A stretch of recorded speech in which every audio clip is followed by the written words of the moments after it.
In a war of letters this week, the African National Congress and the Democratic Alliance don't seem to be finding their balance under the Government of National Unity. Following the acknowledgement of 9 other parties who've signed the statement of intent, in a leaked letter, the DA made several demands for specific cabinet positions to be enlisted to its party members. Ramaphosa soon thereafter penned a scathing letter to DA leader John Steenhuisen, denouncing the party's method of communication on the negotiations. So let's get some perspective now with political analyst from the University of the Free State, Professor Joleen, Steyn, Kotze. Good morning, and thank you so much for joining us. Morning. First and foremost, what's at stake for both parties in this power struggle? You know, we do have to bear in mind that when we are busy setting up the cabinet, or our political elites are kind of negotiating around, you know, the who's who in the cabinet, I think there are 2 critical issues at stake. The first one is obviously positions. So we will very often find different political actors within this coalition agreement trying to posture for what they feel are critical ministries in order to advance their specific policy agenda. And then, of course, on the second hand, it also boils down to, you know, I would argue the electoral cycles, that when our local government elections, for example, roll around 2026, and political parties start giving feedback, this would then give them an opportunity to say, well, at national government, we handled all of these ministries. This is what we have done, and we therefore want your vote for us. And now that we are here, what remains the sticking point for these negotiations? I am going to venture and premise this on a piece I had written some time ago, specifically around ideological position. And I do think that when we look at kind of the battle of the letters, as it's been called in the media, you are looking at, I think, political parties that have identified very, very key ministries that they believe would advance their policy agenda. And of course, that policy agenda is informed by a particular ideological lens. So, you know, a party may want an economic ministry, feeling that if they had to implement their more socialist or their more liberal economic policies, they would be able to drive more of an impact. And the same goes for political parties who are insisting on, for example, having the Department of Home Affairs, because they may feel through their policies they might have more of an impact. I think for me, the broader question is here that political parties are not really discussing, and that is, regardless of political affiliation, who is the best person for the job in a particular ministry, especially in our critical areas: education, health, social welfare provision, as well as economic invigoration.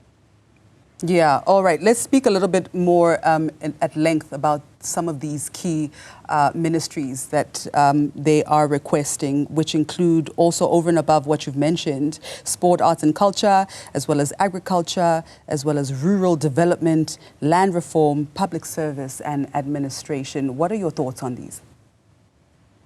And again, I think, you know, those are where the sticking points and what we see in terms of ideological diversification come through. I'm going to use land as an example, because we know that when we look across our political spectrum, there are very different positions on how to tackle the difficult question around land. But when we start looking at some of the policies and ideologies, there are actually political parties whose position can bring forth a compromise position.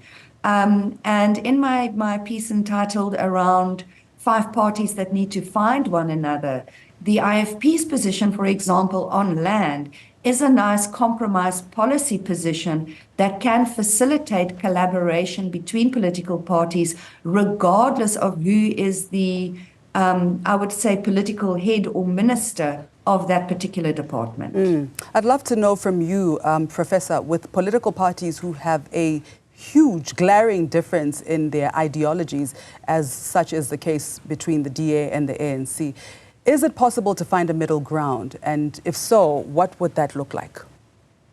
Well, as an eternal optimist, I always like to believe that it is possible to find a middle ground. But again, this is going to need some ideological malleability where political parties are not maybe as stuck in their respective positions, but rather more open and willing to compromise. I think political parties really are missing an opportunity here for some critical policy innovation to really look at what the different stances is on where we can build a policy that both parties would be happy with. That, of course, takes time. And the question now is rather around the cabinet positions and the different ministries. So if political parties are able to come to a point to say, we are going to take these ministries, or we agree that we are going to divide the ministries up as follows. Let's have a policy in Durban where we can then set forth what our 5-year strategy around these critical areas are going to be. Let's talk now about the provincial government and the municipal council. As we've seen in Gauteng that the MECs are yet to be announced. How might this affect the balance of power? I think it also maybe would play into some of the national dynamics we have seen around the GNU. And here I'm just going to reflect a little bit on some of the political dynamics that have played out at a local government level between 2016 and 2021, when coalitions started becoming part and parcel of the political landscape.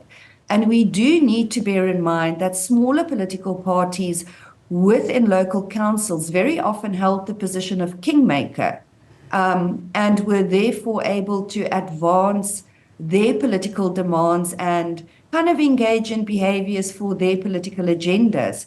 And we should be careful of that dynamic playing out at a provincial as well as a national government, because that facilitates governance and political instability.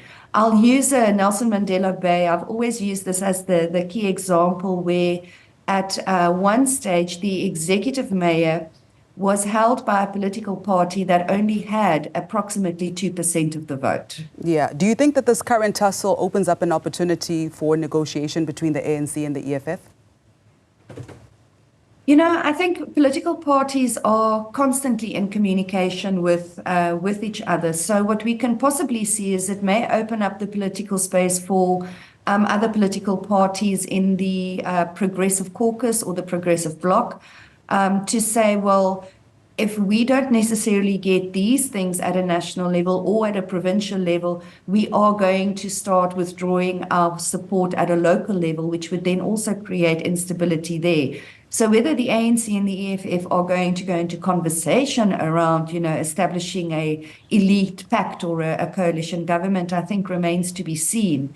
In all probability, what we would find is that the ANC has their 10 partners or has their partners, and they are now going to have to carve out a space where partners, and this is important, can collaborate and also compromise. The stakes are high. It is the developmental agenda of the next 5 years for the country. Do you think that it's practical or even sensible for the DA to want to lead in a land reformed ministry? Again, each political party would have their own ideological position and their policy position around how we are going to deal with very critical questions. So, it is not unsurprising that in the public imagination of political parties, when they start identifying their ministries, that there would be this view that I can do a very good job in this particular ministry. And of course, we do need to bear in mind that there are a lot of, I would say, nuanced gray areas around questions of land, questions of education provision, health provision, inequalities, questions of access, that also need to be brought into this conversation. So on the one hand, it's easy to look at what political parties are demanding and kind of go, no way. But on the other hand, we also have to bear in mind political parties within their own public imagination do feel that they can do a good job within those portfolios. Yeah, for the purpose of our viewers, what is the timeline for finalizing these negotiations, and especially the timeline for the appointment of these particular positions in ministry, in cabinet? You know, for me, that is the bit of the gray area. And I'm hoping that my colleagues in constitutional law or our constitutional experts who are far more knowledgeable on, you know, these technical timeline-related issues can assist. But we do know that after the election, there was 14 days in order to constitute parliament.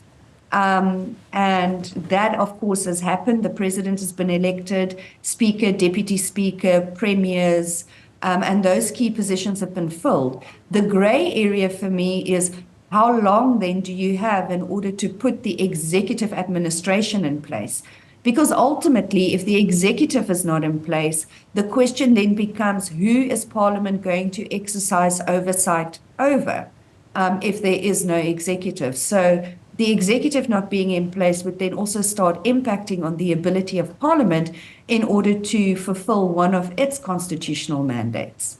Thank you so much for your time. That was political analyst from the University of the Free State and Chief Research Specialist in Democracy and Citizenship at the Human Sciences Research Council, Professor Joleen Steyn Kotze.